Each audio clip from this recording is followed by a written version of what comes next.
Hey, what's in Madrid here? Doing a quick little reading for samgutrz. So you were wondering about what signs your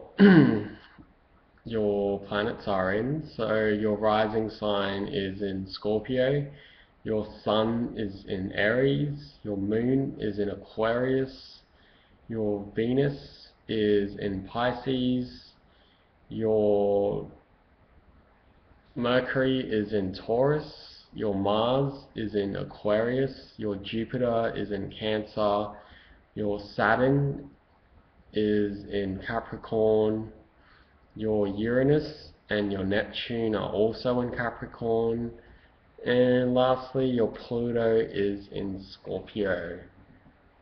So your rising sign and your Scorpio Pluto are both in Scorpio and they're a little bit close to each other. This leads to people who have intense emotions and maybe mood swings sometimes. Being Aries Sun, it's probably someone who's quite lively, quite active, outgoing.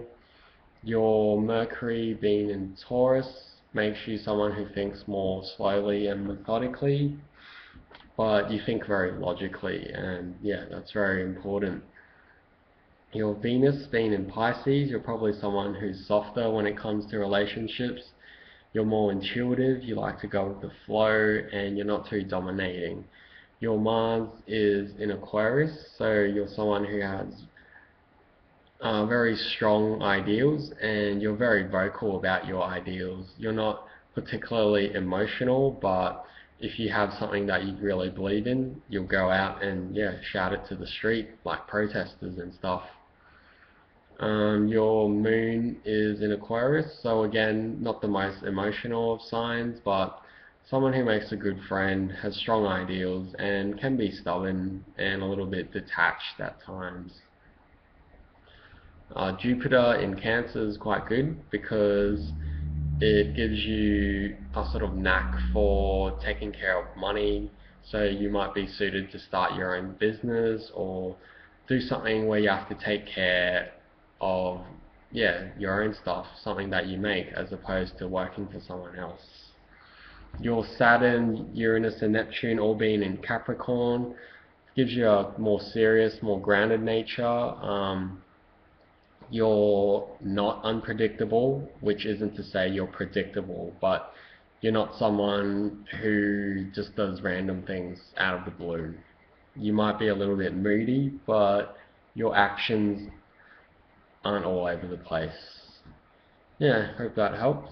And you asked about what books. Well, I read any astrology books that I can get my hands on. My library is not particularly big, my local library. I'll show you what I borrowed this time around.